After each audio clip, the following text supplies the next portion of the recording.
Hello বন্ধুরা, তোমরা কেমন আছো? আশা করি ভালো আছো। মনীষার রান্নাঘরে তোমাদের স্বাগত জানাই। আবার একটি নতুন রেসিপি নিয়ে তোমাদের মাঝে হাজির হয়েছি। আজকে আমি বানাবো চিকেন হালিম। চলো আমি কিভাবে চিকেন হালিম বানাই তোমাদের সাথে শেয়ার করব। চিকেন হালিম বানাবার জন্য আমি এখানে হালিমের ডাল নিয়ে নিয়েছি 500 গ্রাম। ডালকে ভালো করে ধুয়ে পরিষ্কার করে নেব। ডাল ধুয়ে পরিষ্কার করে নিয়েছি। একটা প্রেসার কুকার নিয়েছি। প্রেসার কুকারের মধ্যে ডালটা ঢেলে দেবো।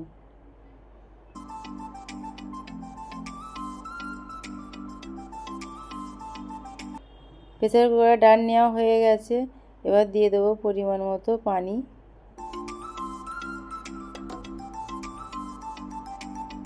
ঢাকা দিয়ে দুটো থেকে তিনটে সিটি মেরে নেব। দুটো থেকে তিনটে সিটি আমি মেরে নিয়েছি।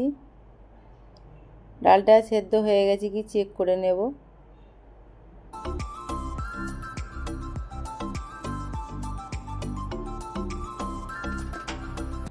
ডাল সেদ্ধ হয়ে গেছে। ডাল এক সাইডে রেখে দিয়ে আমি গ্যাসের মধ্যে একটা কড়াই বসিয়ে দিয়েছি। দিয়ে দেবো পরিমাণ মতো সাদা তেল।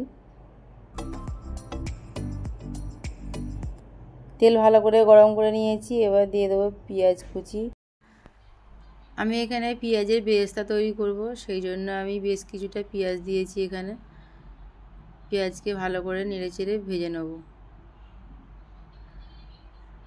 পেঁয়াজের বেরেস্তা তৈরি করা হয়ে গেছে, উঠিয়ে নেব।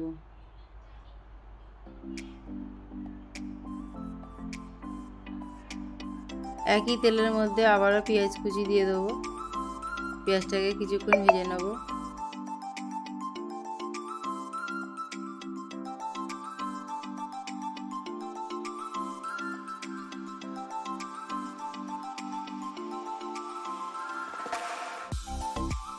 তারপর দিয়ে দেব তেজপাতা, এলাচ, দারুচিনি। আবারও কিছুটা সময় ভেজে নেব। তারপরে দিয়ে দেবো আদা রসুন বাটা। আদা রসুন বাটা দেওয়ার পর কিছুটা সময় ভেজে নেব।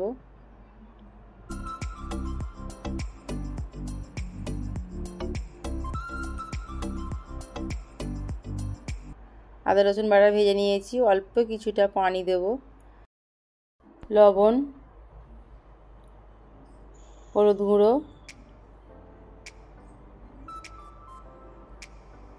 লঙ্কার গুঁড়ো, জিরে গুঁড়ো সব কিছু আবার মিশিয়ে কষিয়ে নেব।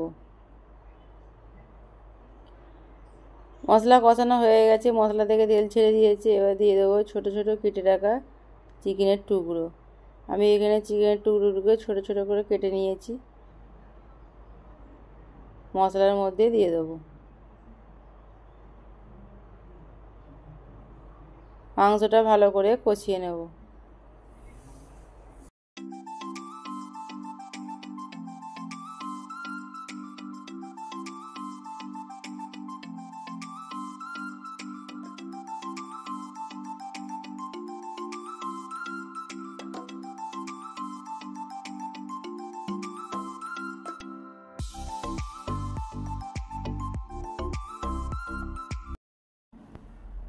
মাংস কষানো হয়ে গেছে। এবার সেদ্ধ করে রাখা ডাল দিয়ে দেব।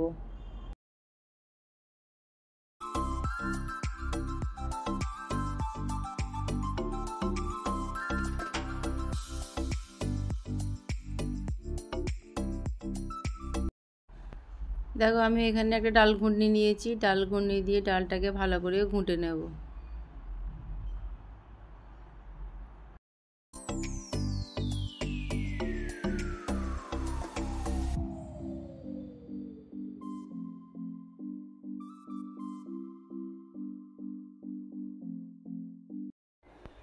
ডাল ঘুঁটে নিয়েছি। এবার ডালকে ভালো করে ফুটিয়ে নেব।